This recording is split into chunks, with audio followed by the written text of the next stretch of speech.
it is true. Tuskegee experiment, it is true. So the cynicism, the skepticism, some people ideologically, well, government says we should do this. I think it's all a government conspiracy. I don't think there is any such thing as COVID. We've all had all the conversations. And then some people are just nervous of the vaccine. Well, it was created quickly. I don't know if they fully tested it. I get it. These are not arguments that I am unsympathetic to. But on balance, they don't make sense. There's no logical theory that anyone can advance now that says it's more logical not to take the vaccine than to take the vaccine. There's no logic to that argument. Well, we don't know the long-term consequences of the vaccine. We don't know what's going to happen a year or 2 or 3 or 4 down the road. Yeah, but you don't know what's going to happen on the long-term consequences of COVID either, do you? And you know that there's information about what they call long-haul syndrome. People who get COVID, and they don't just get better in 2 weeks or 3 weeks or 4 weeks. And they have lingering symptoms. And nobody can tell you that COVID in 2 years and 3 years and 4 years inside the body isn't going to come back as something else, right? Once that virus is in your body, it's there. And it can have other manifestations in years to come. Nobody can tell you today what it means to have COVID 2 years, 5 years from now. So yes, we don't know the long-term consequences of the vaccine, but we don't know the long-term consequences of COVID either. And I would rather take my chances with the long-term consequences of the vaccine than with the long-term consequences of COVID. And then some people are just in denial. Oh, this is going to come and this is going to go and there's no real problem. This is all a media and political creation. Denial does not work as a strategy. Denial does not work in life. If you deny a problem, you are never going to solve it. If you deny that you have an issue, whatever it is, you're never going to solve it. And you're condemned to living with it. Some states took the course of denial. Some political theories took the course of denial. It's not a problem. We're just going to live our lives. We're not going to succumb to COVID. We're just going to go out there and live our lives. Florida now has the highest number of cases of COVID, and it's growing rapidly. Why? Because denial doesn't work. We know that for a fact. What do? Get smart. Target the communities that have high COVID spread and a low vaccination rate. Be smart. We have the data. We're looking for 25% of the population that has been unvaccinated. Target that population and target it in areas where you're seeing COVID spread and you know you have a low vaccination rate. We have zip codes across the state, 117 zip codes. Only about 6.7% of the state has new positive cases above the average and a vaccination rate below the state average. So we're focusing on those 117 zip codes. In New York City, Bronx, Staten Island, Brooklyn, tends to be communities of color, tends to be poorer communities, tends to be communities with less access to health care. And over 61% of those zip codes in the state are in New York City, which is not surprising because New York City has the larger population. You go to Long Island, 21 zip codes, 18%, And that's where the 25% of the population lives. That's where COVID's spreading. That's where the vaccination rate is low. That, my friends, is what we have to target. We know where this is happening and where this is spreading. Other parts of the state, it's in the Mid-Hudson, it's all over the state. But we know exactly where it is by zip code. And it is Capital Region and Central New York and Mid-Hudson. It is the Mohawk Valley. It is the North Country, Southern Tier. It's everywhere. But it's targeted and it's focused. We have communicated this message every way possible. You turn on the TV, you see everyone saying the same thing. President Biden says you have to get a vaccine. Every doctor you've ever could name says get a vaccine. Every scientist, every health professional, everybody has said get a vaccine. I don't know that you can communicate any more than we have communicated how important it is to get a vaccine. I've said it 987,000 times. My children keep count of how many times I tell them something. Not that it sinks in or they listen, but they keep count of how many times I say something. We need a different approach. And the approach has to be community-based organizations who can have conversations in the community with people who know them, who culturally know them, who know their issues and their fears, and it almost has to be a one-on-one conversation with that 25%. Because it's not going to be a top-down message. It has to be someone who speaks their language, literally and figuratively, and says, let's talk about this. Tell me what you're worried about. Tell me what your fear is, and then addresses it with facts. And that's what we're going to start doing today. We have great community organizations that are organized all across the state. And we're going to fund them to go out and literally have these conversations in these communities. Hispanic Federation, Federation of Protestant Welfare Agencies, the New York Immigration Coalition, the Asian American Federation, the Charles B. Wang Community Center, APICA Community Health. They are going to organize to get into these communities door to door and have these conversations with people in the community to get those numbers up. We're also going to do another new public service announcement that shows New Yorkers, other New Yorkers, and what we've done in an attempt to communicate. And we'll show you that now. Early on, New York State had the highest rate of COVID infections in the nation. That was scary. But we were New York State tough. And now we have one of the lowest infection rates. We still need you. To get your vaccine. Together. Together. Together. Together. We will beat This virus. Like only New Yorkers can. Stay tough, New York State. Beat the virus. Beat the virus.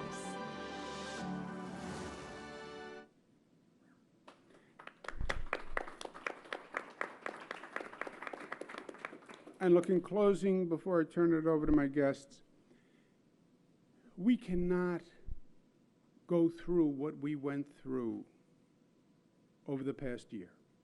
We can't. We can't. You can't. I can't. The economy can't. Society can't. We can't go through it again. We did have the highest infection rate because we were attacked by COVID before we knew COVID was ever here. Remember what happened to us. Everybody was saying COVID was in China.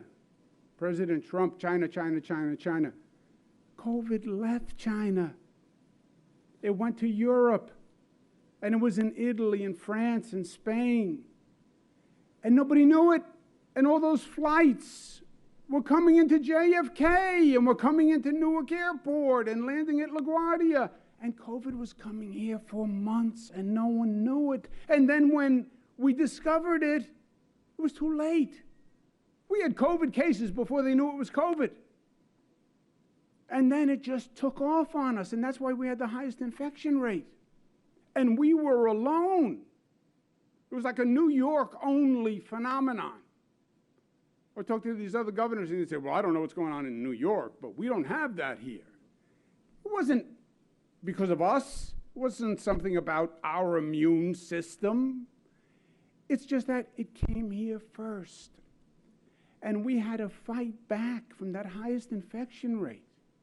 And it was hard, and it was painful, and we lost a lot of loved ones all along the way, and we learned a lot. But we cannot now go back to where we were, and I am telling you, as I sit here, I have told you the facts on COVID from day one. Whether they were easy, whether they were hard, I told you the truth. While a lot of people were talking politics, and a lot of people were talking theory, and a lot of people were trying to deny because they didn't want to deliver bad news, I told you the truth. You know why? Because I believe in you. I believe in New Yorkers. I believe if they get the truth and if they get the facts, they will do the right thing. I'm a lifelong New Yorker. I know New Yorkers. Give them the facts. Yeah, but the facts are ugly. Doesn't matter. Give them the facts and they will do the right thing. I am telling you as I sit here today, if we do not make progress on vaccinating that unvaccinated population, 25%, with the Delta variant, you're going to see the numbers go up. And that is a large number. And we're going to lose lives. And it will be disruptive. And we cannot let that happen. I'll do everything I can. But you know what it comes down to for me? What it comes down to for me is giving you the facts and you the truth so you can do what you need to do. Who brought us from the highest rate of infection to the lowest? Not me. New Yorkers did. Because they got the facts and they did the right thing. We have to do the same thing here. Everybody's saying, oh, the numbers are going up, the numbers are going up, the numbers are going up. Yes, the numbers are going up. Do something about it. Do something about it. And that's what makes us different as New Yorkers. Because we act. We're not passive. We're not just going to sit there and let it happen to us. We see the problem coming. We see the cloud on the horizon. We see where it's moving. Let's get to work together as New Yorkers. Recognize our individual responsibility and get this job done. That's what I mean by New York tough. Everybody says, oh, you New Yorkers, you're tough. You're tough. When I was in the federal government in the Clinton administration, I worked in every state in the United States. Somehow they would figure out they'd figure out that I was from New York. I don't know how they did that. I think maybe it was my tie used to give me away.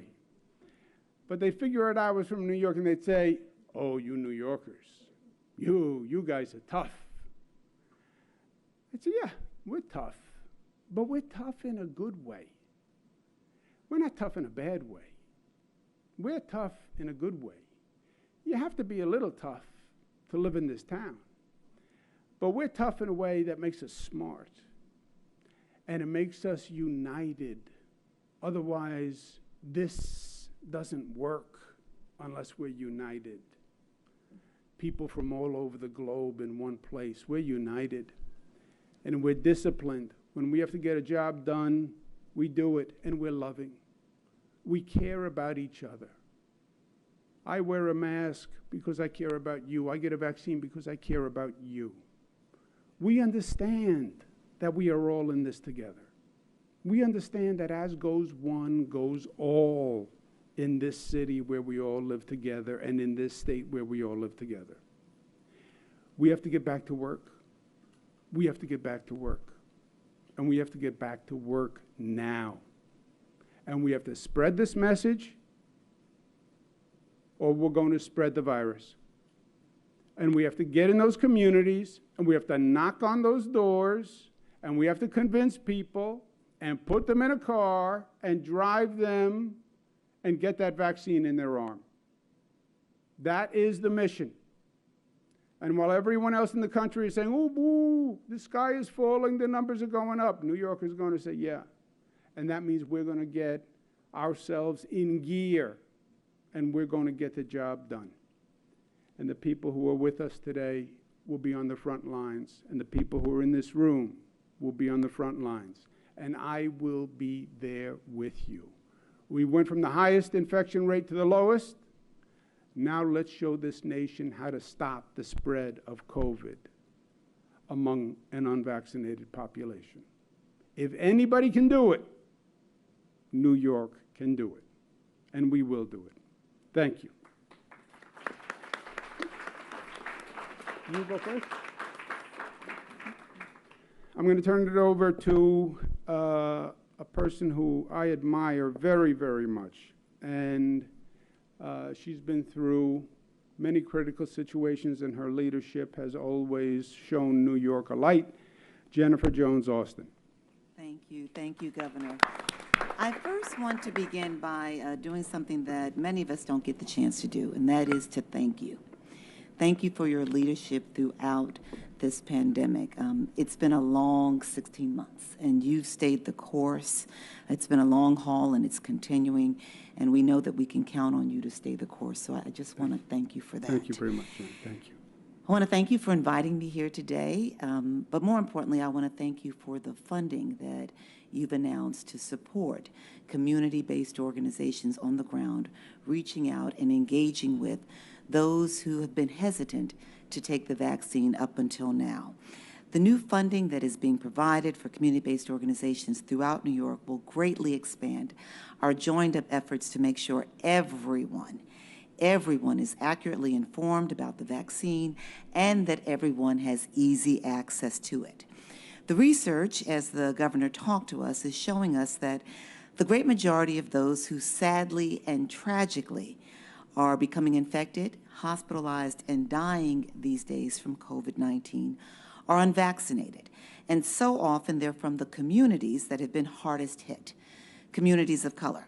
With this funding, local organizations with deep connections and earned trust in these communities, organizations in my neck of the woods, in my community as an African-American woman, organizations with local branches and chapters such as the NAACP, the National Urban League, and the National Action Network, many, many more like them and working with them who are on the ground working on behalf of our communities are going to have the financial support that they need to reach people with the most accurate and up-to-date information and then get them to the places where they can get the vaccine.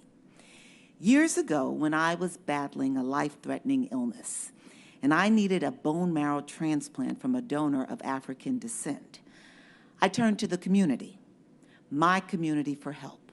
I needed my community to bring me along. And the community responded.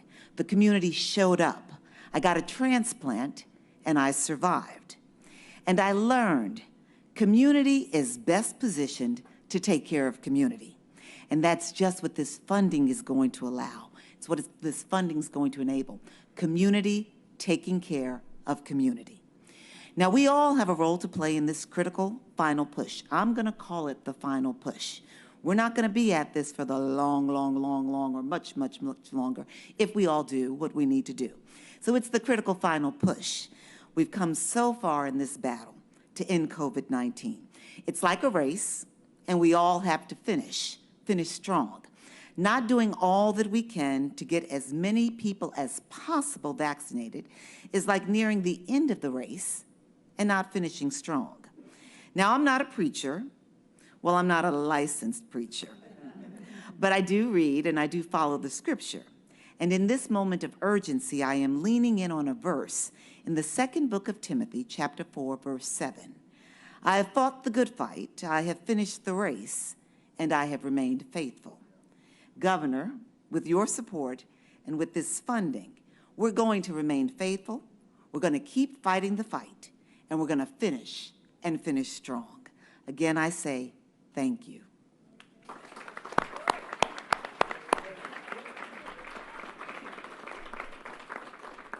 I think Jennifer Jones Austin has the genes of a preacher. Don't you agree? Let's give her another round of applause. Let me turn it over to Frankie Miranda, who is the president and CEO of the Hispanic Federation, who's been a great partner to us and the state of New York all through this COVID pandemic on many other issues also. Frankie Miranda. Thank you. Thank you so much, Governor. And it's such an honor to be here with you, your team, and my colleagues. Hispanic Federation and its network of agencies have been on the front line since day one on the health crisis to ensure access to critical services and information. The COVID-19 pandemic, we all know, exacerbated long-standing inequities in our communities of color. And for months, we have seen vaccination rates of people of color trailing behind. But our community, Latinos, are hungry for information. Our job is to empower communities with the information they need to get vaccinated. We have learned the best tactics to overcome these barriers. Trusted sources providing culturally competent vaccine events and information. The financial support, the Governor, you have announced today and you have made possible is vital to clearing roadblocks through vaccine education and outreach in the areas with the highest need in New York State. We're already doing everything we can to make sure our communities know that everyone 12 years of age and older should get the vaccine. But access is not about availability, and equity is not about equality. Access means shots administered during hours that working people can make, in community centers that people trust, with the right incentives and with the information in multiple languages. All people can be equally eligible, but equity is meeting people where they are and in the language they speak. Nationwide, Latino community-based organizations and its culturally competent services continue to be the most effective but underutilized resource to fight this pandemic in our communities. Investing in these organizations is how we will defeat COVID in the Latino community. And thank you, Governor, for your leadership and vision of making us a priority to support the work of the most trusted messengers in our communities, our Latino nonprofits. Muchas gracias. Thank you. Thank you very much. Thank you, Frankie. Next, we'll hear from Joanne Yu, who does really incredible work on so many issues and has made so much progress. Joanne is the Executive Director of the Asian American Federation. Joanne, thank you for everything. Thank you for being here. Joanne Yu. Thank you, Governor, for inviting me to be here and for the support that you've announced. It's really wonderful to be up here actually with all of the colleagues that I talk to on a daily basis and see many of my colleagues sitting in the audience. This grant will help us send a very clear message of our shared priority, and that message is every New Yorker, especially those in the Pan-Asian American community, please go get the vaccine. This is how we will crush COVID. This is how we will destroy the Delta variant. I know that the anti-Asian attacks in our community this year can make it worrisome to leave your neighborhood. I have expressed this to the governor's staff, and they heard the message loud and clear, and the governor understands this. So there are places in our community, such as Korean Community Services and the Charles B. Wong Community Health Center, where you can go get the vaccine. By getting vaccinated, you will help our community and all the communities in New York State to rebuild our state after this horrible pandemic and to resume our lives. Thank you, Governor Cuomo, and thank you, everyone. Thank you very much, Joanne. And batting cleanup, we have Murad Awada from the Executive Director of the New York Immigration Coalition, which has a statewide operation, is very effective on the ground, and is going to be a tremendous asset. Murad. Thank you, Governor. Good afternoon now, everyone. How's it going? My name is Murad Awada. I'm the Executive Director of the New York Immigration Coalition. We are the nation's largest and oldest statewide immigrant rights organization of its kind. We have over 200 members across the state of New York, from Buffalo down to Brooklyn, from Brooklyn to the East End and Long Island. Thank you for having us, Governor, here with you today. Over the past year, We have lived through one of the most challenging times of any of our lives. If you think back to any other moment in life, what has been more challenging than the past 16 months? And we've come a long way. And today is not the day that we let go of the gas and start braking. We actually hit it harder to go faster so that we can continue to accelerate back to living as normal as possible. I also want to make sure that we acknowledge the fact that the most marginalized and most vulnerable amongst us were hardest hit through the pandemic. And through the work that we have done at the New York Immigration Coalition and our membership across the state of New York, we were able to react almost immediately in providing PPE, in providing cash assistance, food assistance. To this day, people are still hungry. The vaccination is the final critical effort we need to make to defeat COVID-19 for good. But not all communities are taking the shot. Today's announcement of $15 million to improve education and awareness of the benefits of the vaccine is vital. We need to spread the word. And our communities, our staff, and our members are ready to do that. This funding will help organizations with local networks reach New Yorkers who haven't yet taken the vaccine and bring them into the fold. After all, the best protection against COVID-19 is the vaccination. I thank the governor and his staff, Secretary of State, for their efforts on behalf of underserved communities and look forward to seeing a healthier, safer New York as a result of this initiative. Thank you. Thank you. Thank you very much, Murad.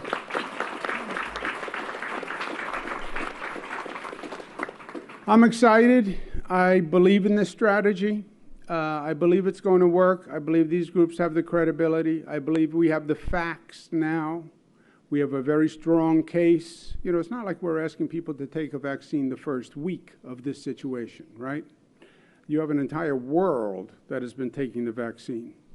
But with this manner of communication, the credibility they bring, the facilities they bring, I think it's going to make a big, big difference.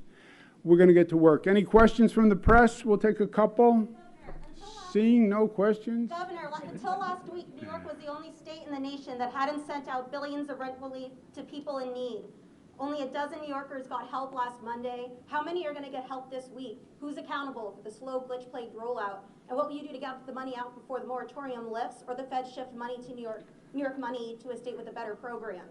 And also, Governor, why is your office calling the AG's probe politically motivated when many of your allies have called for people to support her integrity? And lastly, Governor, every day in your press release, you tell New Yorkers that the total COVID death count is about 43,000 people. But death certificate data that you send to the feds show that 54,000 people have died of COVID. Why aren't you sharing the more accurate, higher figure with New Yorkers? So just summary, it was rent relief. Yeah, no, I got what it was. That's what my job is, a joy, isn't it? None of the questions are leading, by the way. On the rent relief, you're not accurate about all states. The rent relief funding will go out. It'll go out by August 31st, which is when we have a moratorium in this state. That says nobody can be evicted until August 31st for non-payment of rent. And it will go out by then, so nobody will be affected. There's also a balance here. You want to get the money out the door right away. We went through this last year with unemployment benefits. But you want to make sure you give the money to the people who need it most, and there's no fraud and there's no scam. Otherwise, I'll get a question. Same person will ask me a question in 3 weeks. How did so many people receive funding when they were ineligible? Why didn't you check? Why didn't you take your time and make sure that there was no fraud? The program has guidelines. People have to follow the guidelines. We have to make sure the money goes to the people who need it most. We're going to start with funding the poorest tenants and then work our way up, which we think is fair. And the funding will be out by August 31st. Let me mention the Department of Justice announced over the weekend that they were not investigating New York State and other states for nursing home deaths. I don't know if you caught this, but last year in the middle of the campaign, President Trump was saying, first, well, he was saying a lot of things. COVID is not a problem. COVID isn't real. COVID's going to be gone by Easter. Don't worry, it's just a Democratic conspiracy. And then he shifted to COVID is only a problem because Democratic governors mishandled it. And he pointed to deaths in nursing homes, which was a particular problem across the nation, and said, well, the Democratic governors caused deaths in nursing homes. That was his political narrative. They then started an investigation with the Department of Justice against 4 Democratic states and 4 Democratic governors during the Republican National Convention, which I'm sure was a coincidence, to make this point. And the Department of Justice announced an investigation, New York, Michigan, Pennsylvania, New Jersey, 4 Democratic states, 4 Democratic governors, and that they were going to investigate us for causing deaths in nursing homes. The political environment has gotten so toxic in this country, so toxic, so mean.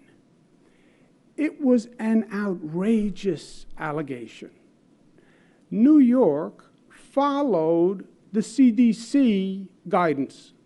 CDC is a federal agency that's supposed to know what they're talking about in terms of health. We followed the CDC guidance when it came to how we handled people in nursing homes and when they went to a hospital, when they were brought back to the nursing home.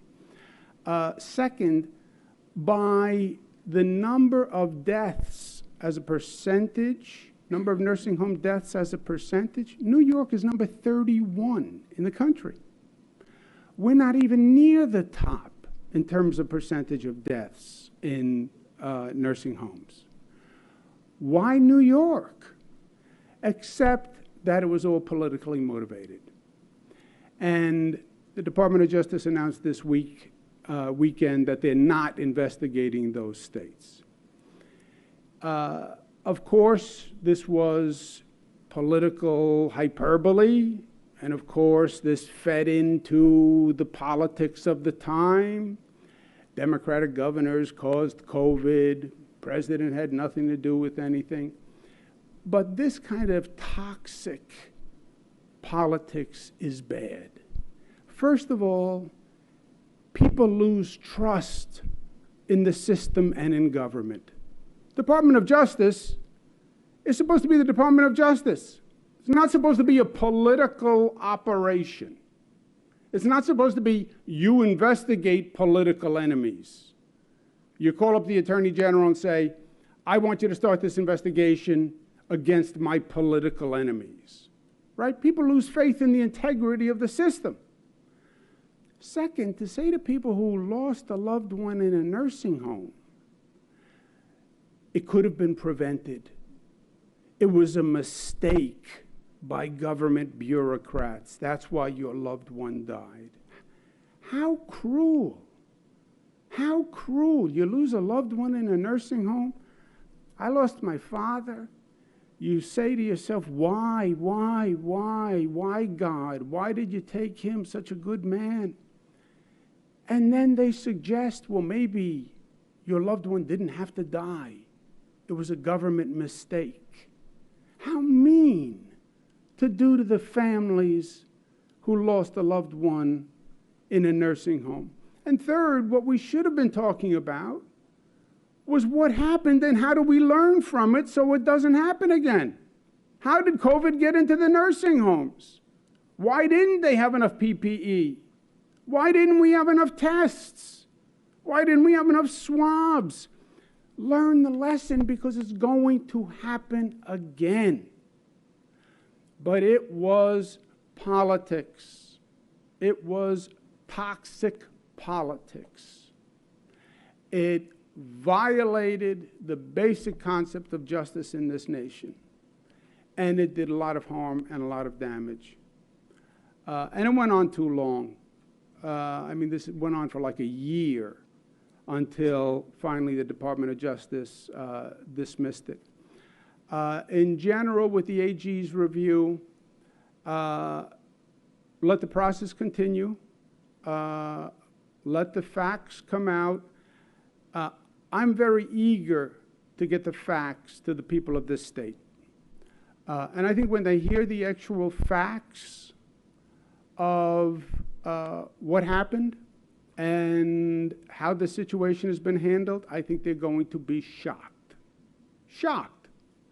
Because at the end of the day, the truth wins and facts win.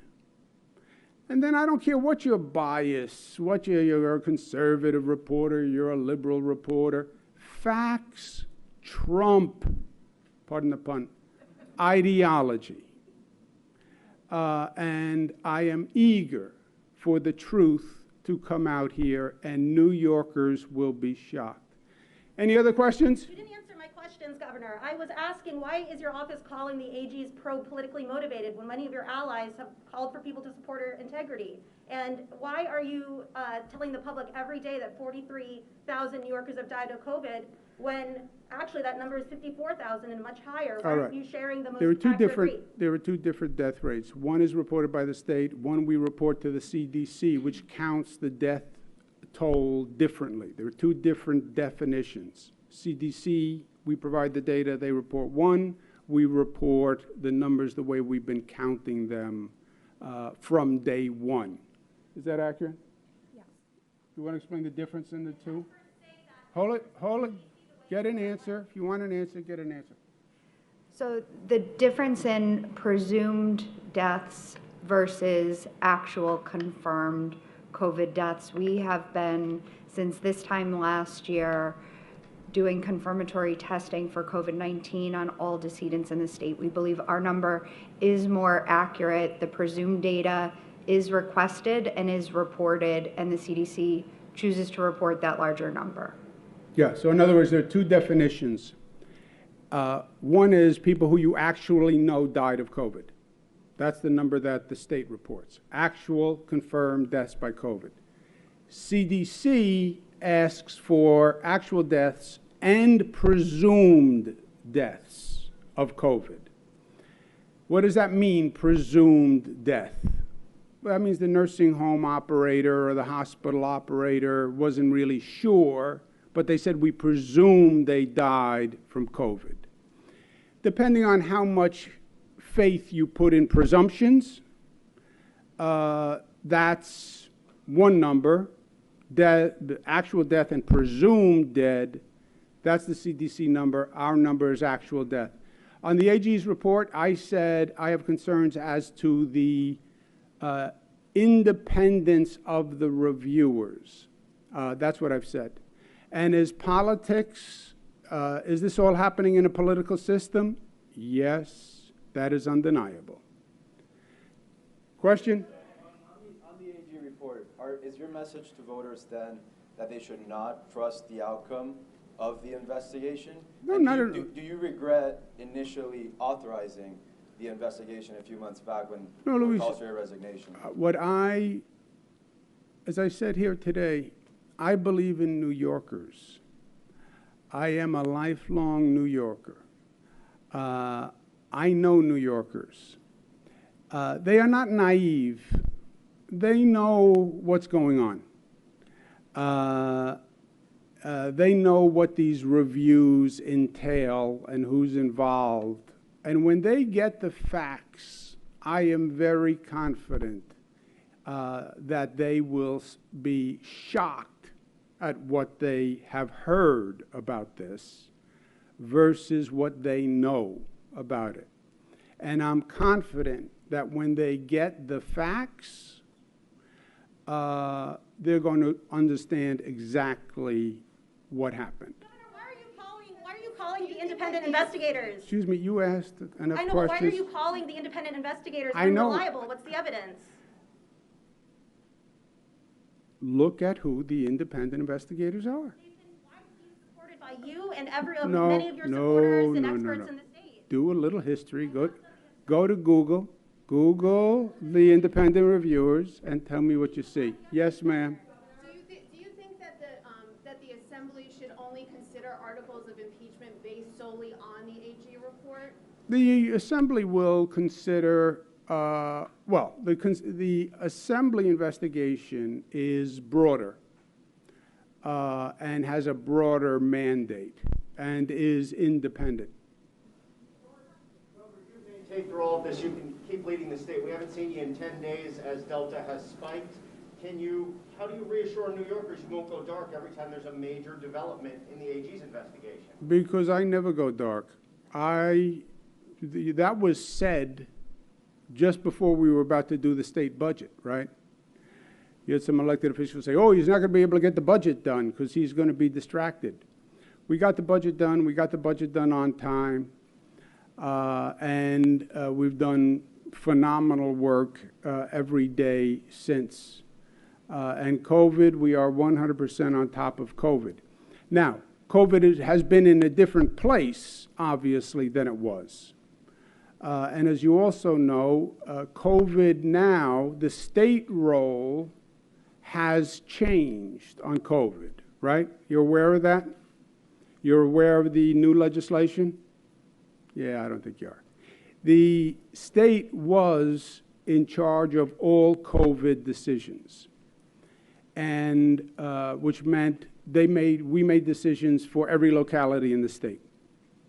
That has now changed because COVID came down, the emergency abated, and we said, give the authority back to the localities. So now you have localities making decisions on COVID. So New York City will decide, Nassau will decide, Suffolk will decide, Westchester decides.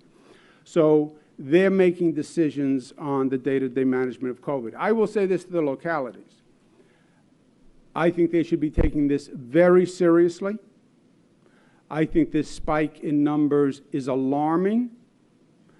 I think when you talk about employees who work for government, who are public-facing, that we should be taking precautions. You know you have government employees who interact with the public all the time. One person who is infected can see 50 people, 100 people a day. So I think the localities should take this very seriously, and I would urge them to take significant action now. Now, the way we beat COVID is we got ahead of it. You don't win if you're behind it. If you wait for the numbers to go up, it's too late. I would urge the localities to act now. But by law, it is a local decision, unless, God forbid, the numbers get so bad, there's another state emergency crisis, and the state has to take over, which I don't even want to think about.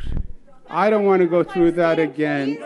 I don't want to go through that again. Will you require state employees to get vaccinated? What about state employees? Will you require them to get vaccinated?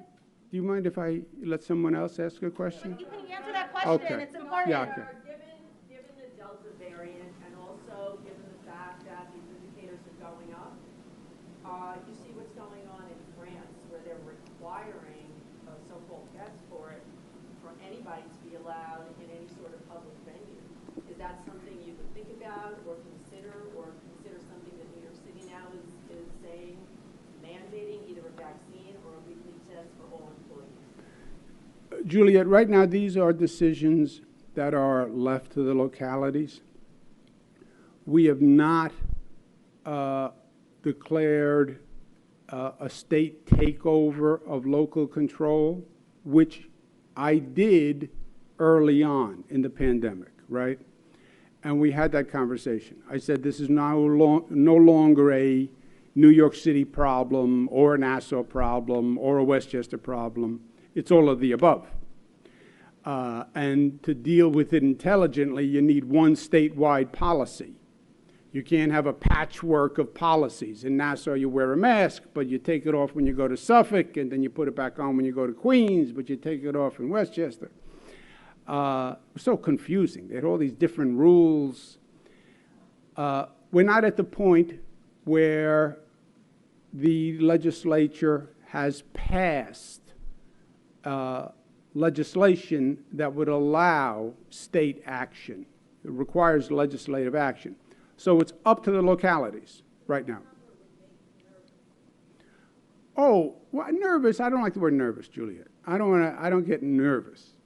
I think if you look at these numbers, the direction they point is clear, and to avoid these numbers, you do it at your own peril. You do not slow this virus with baby steps and incremental actions. You don't slow the spread that way. We learned that lesson.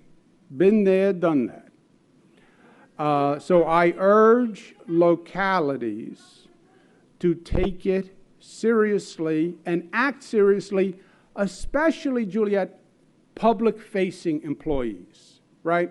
Where you have an employee who's interacting with the public on a daily basis and is touching 100 people. I think they should take it very seriously.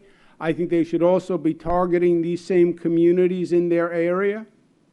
And they should have an effort like what we're doing statewide. Get into those communities. You know the zip code. You know where they live. Go knock on every door with representatives of the community. Why don't you want to take a vaccine? What are you worried about? Speak their language and talk them through it and get them a vaccine. But the time to act is now. Otherwise, you're going to see those numbers keep going up. And people took false comfort in, well, we hit 75% vaccine rate. We're done. Hallelujah. Let's have a party, a bottle of champagne, it's done. No. Whether state employees must be vaccinated? The state would have to legislate to say New York City employees or Nassau employees or Buffalo employees would have to be vaccinated. Statewide, you know, we don't run many hospitals, we don't run schools, we don't run local police departments, we don't run local fire departments. Those are really the public-facing agencies, tend to be local agencies. All right, we're going to go to work. Thank you all very much. Thank you.